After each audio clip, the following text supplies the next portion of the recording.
He ruined my sister's only birth experience, so I made sure he would never forget about her. Here's our cast. My sister, we'll call her Sarah for the story, sister's ex-boyfriend Paul, ex-boyfriend's new wife Jane, ex-boyfriend's parents Mr. and Mrs. Doe, oldest brother Zeke, our parents, and me.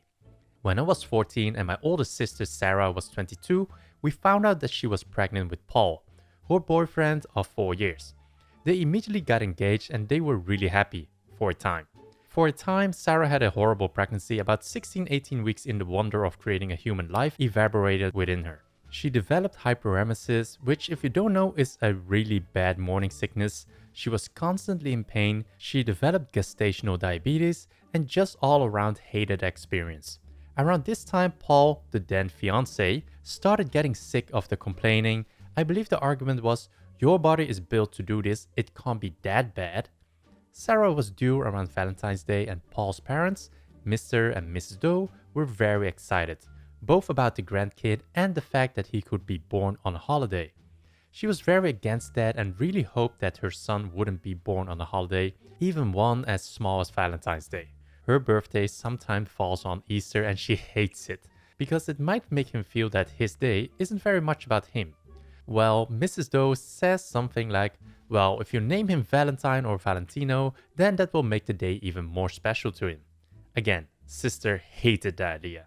She thought it was tacky and he would be bullied for it, and just really didn't like the name Valentino. Paul loved it, but agreed to go with a more average name like Daniel or Jared. Fast forward to February and she was ready to get this over with. Sarah had officially been put on a bed rest because while standing or walking, her blood pressure took unexpected spikes and dips. I look back now and goodness do I feel bad for her. She was doing her best to avoid giving birth on Valentine's Day because again, she didn't want him born on a holiday. Unfortunately, births happen when they happen, and that baby was going to come on Valentine's Day whether she wanted him to or not. I remember waiting out in the waiting room with my dad, brothers and Paul, who couldn't stand to be in the delivery room because it was gross. I was so mad that he could have gone in but wouldn't because he thought my sister was gross while giving birth, whereas I had to stay outside because I was too young to go in with my mom and other sister. Dad went home with the youngest two brothers while the oldest, Zeke, stayed to watch me because I refused to leave.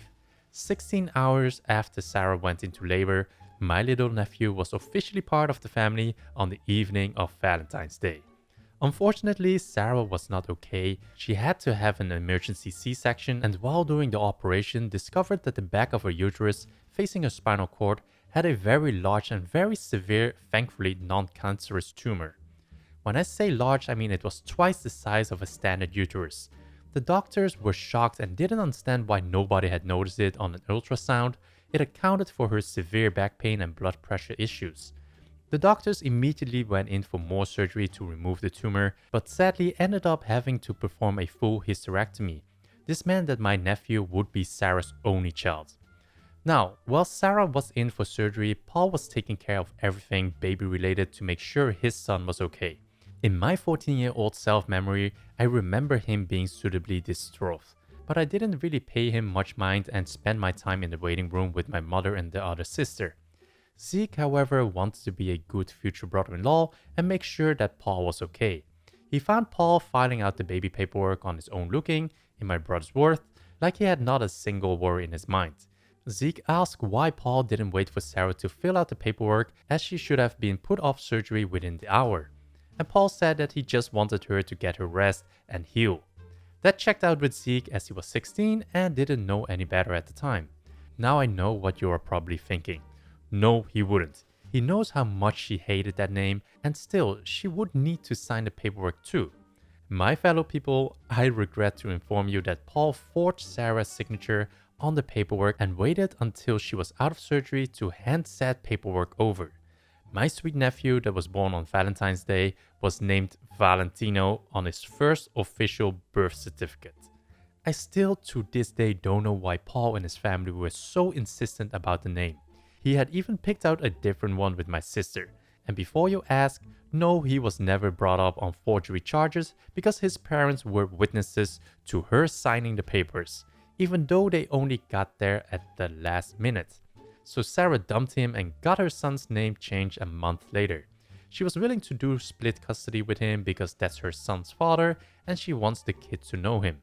But Paul vanished and she never heard anything back, which seems weirdly out of character to us until a mutual friend on Facebook was tagged in his wedding pictures 6 months later. Paul had apparently started cheating on her not long after she got pregnant. Sarah was livid, but then wasn't much she could do, so she filed for child support and continued to live with her best life. Until 6 years later. This is where the revenge starts, my friends. So Sarah has been a single mother for the past 6 years and has been amazing at it. At this point in my career, I've been a hairdresser for about 8 months at our local Great Clips. I'm working one day and who is seated before me but Jane, Paul's wife herself. I take her back for a trim and she clearly has no idea who I am. That adds up because a mutual friend that still keeps in contact with Paul said that Jane doesn't know a thing. She has no idea about Sarah, that she was the other woman, or that Paul actually has a kid that he's been infrequently paying child support for. She's in the dark on it all. I told myself not to be an ass and treat her like a normal customer, which I did. Now, at this point, Jane was heavily pregnant, so a lot of our conversation was about that. She loved being pregnant, but it was hard. Her husband was so unsympathetic, big shocker, and she was due in 10 weeks and they still hadn't picked out a name for their baby girl. Ladies and gentle peoples, this was my chance. I asked what kind of name she was looking for and she said, I want something unique and unusual but not ridiculous. And Paul had suggested so many already and she didn't like any of them. So I, conniving little weasel I am, said, what about Sarah? My sister's name isn't actually Sarah. She was named after an older family member that passed not long after she was born, but there was no female equivalent for his name, so our parents created one. It's a beautiful name and just what Jane was looking for. She loved it, she stuck by it, and I found out by stalking her Facebook months later that she had put her foot down about it, and that was their daughter's name. Now, Paul has a daughter with his ex name to remind him every day about her and to also remind him to pay his child support. Little nephew is 10 years old now with a new name and no contact with his biological father. Though we do still sometimes call him Val as a family nickname, he likes it but doesn't want to bring it to school, so it's staying a family nickname. Sarah pretends to hate when we call him that in a joking way. As long as he likes it, she doesn't have a problem with it, and she's seeing a new guy who is really great and like a father to Val. Half the class fails the midterm after cheaters copy me. I don't have a problem helping classmates, I really don't. I even tutored several classmates during my final semester of undergrad because they needed the help. They all ended up passing their classes with my assistance. This story comes from a particularly tough business information system class during my undergraduate education. The students in this class were mostly non-technical business majors, so this new material wasn't at all similar to anything we'd learned in other classes. Needless to say, most of the students were struggling, including me. I still had a 4.0 in college at this point, though I finished with a 3.99 and I was willing to put in max effort to keep my stellar GPA. I started studying hard, I made my own Quizlet sets, I read the book every night, I finished assignments a week early, and I did outside research. After grinding it out in this class for about a month, I was working on an assignment in a room designated for quiet homework time. And that's where our story begins. Several other students from my class were there and working on the same assignment I was on. Judging by the size of expiration, the irritated whispers and requests for help, they weren't having much success. Having studied relentlessly for a month, I was having an easier time of it. As I got up to go get some water from the fountain in the hall, a classmate asked for my help. I told him I could do that and be right back. I returned a few minutes later to find what I can only describe as a bunch of busy bees happily working away. This was strange since they were hopelessly stuck 2 minutes before, but whatever. My classmate tells me he figured it out without me. Now, I'm not an idiot, so I know the 5 people in this room probably copied off my computer when I went to get water. Scumbag move number 1.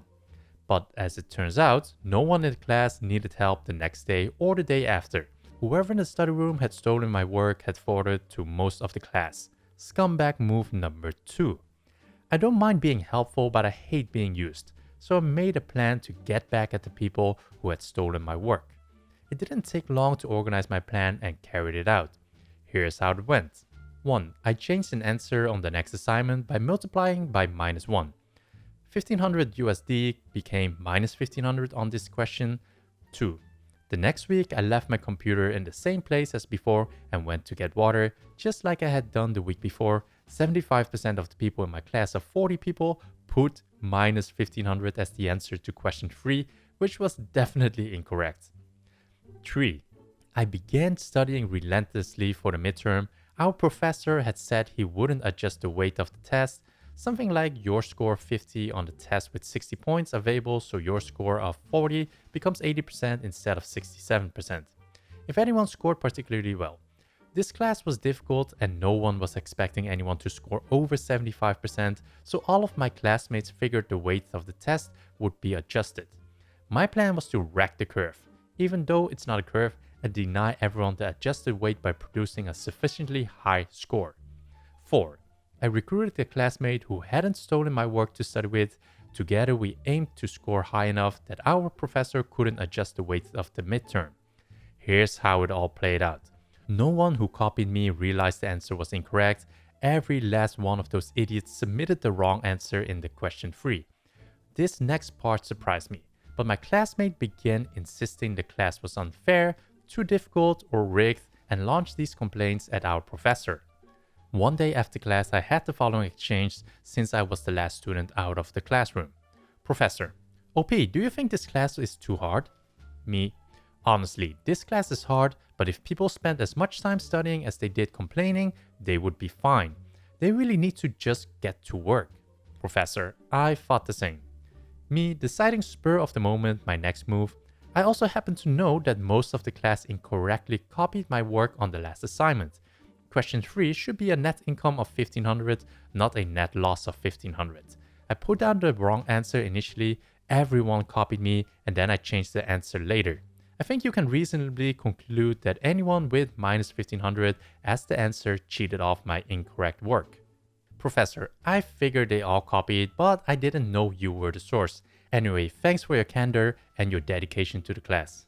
I didn't cheat, so I don't know what happened to those who did, but depending on the class, they would either get a 0 for assignment or a plagiarism citation. So they got one of those. Fast forward to test day and I'm ready to go. I know since most of the students are business majors, they need 70% to pass the class because it's a required course. Hurting them on the midterm will go a long way in helping drop their grades. I take the test, I'm the first one done, and I leave pretty sure I've done enough to deny the class the exam weight adjustment. A week later, we got our exams back. Tests are distributed all around me with scores on the top in red ink. 68, 71, 70, 66, 75, 67, and these are the smart students. Someone on the end of my row takes the test from our professor and lets out a sigh as he begins passing a test down my row. It stops on my desk. 93%. I've won. Some idiots in the front of the class. So, is there going to be a curve? Professor: nope. Me: what was the high score? Professor: 93%. Average score for the exam was 71, so a good number of people didn't get a passing score. Maybe they made up for it on the final and passed, but I don't care. I got mine. So those were the stories for today's video. If you enjoyed this and want to watch more videos, then click here for more stories, or go check out the info cards in the right corner for more videos.